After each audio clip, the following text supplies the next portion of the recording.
E qual é o histórico da urna eletrônica, que é esse instrumento que está aí, que é alvo de tantas polêmicas assim? De onde ele surgiu? Como que surgiu? Como ele foi conceituado e concebido?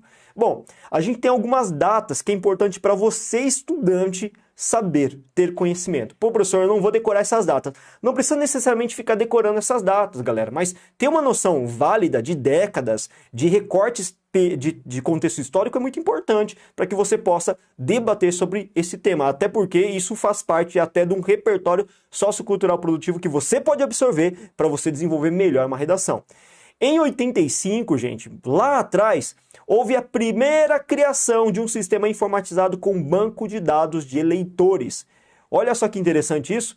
Até 85, galerinha, pasmem, não havia um sistema informatizado brasileiro que pudesse fazer o intercâmbio de todas as jurisdições de zonas eleitorais que compartilhassem dados para fazer um levantamento de qual era o número exato de eleitores no Brasil.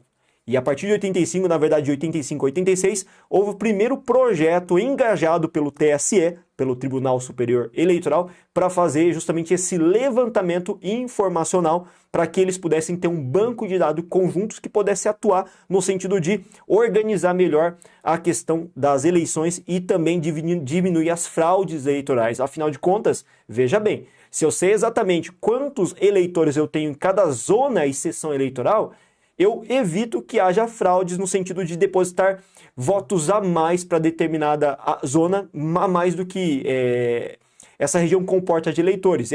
Que é uma coisa que acontecia muito antes desse período. Olha que curioso, né? Então essa data é uma data marco dentro do processo eleitoral brasileiro. Em 96, essa data sim eu acho crucial vocês guardarem, tá? Em 96 foi a primeira vez que nós tivemos realizações de eleições municipais utilizando as chamadas urnas eletrônicas em cerca de 57 cidades. Nessa época, as eleições municipais envolveram cerca de 1/3 da população brasileira que tinha direito ao voto, maior, ou seja, 16 anos, que tinha título de eleitor, direito ao voto. Então essas cidades, elas encamparam um número de 1/3 de eleitores. Cara, foi uma primeira experiência muito bem sucedida, apesar de grande desconfiança do público em relação à validade ou não desse sistema eleitoral, desse processo eleitoral. E em 2000, duas eleições posteriores, lembra que as eleições elas acontecem de 2 em 2 anos, uma na esfera municipal e outra na esfera federal e estadual, né? Eles sempre se alternam. Então em 96 nós temos a eleição para vereadores e para prefeitos. Já em 98 nós tivemos as eleições para presidência, para governadores, senado, deputados, congresso, né? Enfim, e governadores. E em 2000 nós tivemos também a eleição municipal. Essa sim que marca toda aquela situação de divisão de águas mesmo, que a partir de 2000 toda a eleição foi universalmente realizada a partir do voto eletrônico, salvo algumas situações aí de imprevisibilidade, né? Uma ou outra situação em que uma urna falha, o banco de urnas falhas. Então, nesse caso, excepcionalmente, a realização da eleição pode ser por voto em cédula, né? Volta a cédulas porque falharam todos os instrumentos eletrônicos, mas dificilmente isso tem acontecido nos últimos anos, nas últimas edições das eleições. E em 2022, gente, olha só, a urna eletrônica e a realização do voto digital vai completar cerca de 16 anos de realização.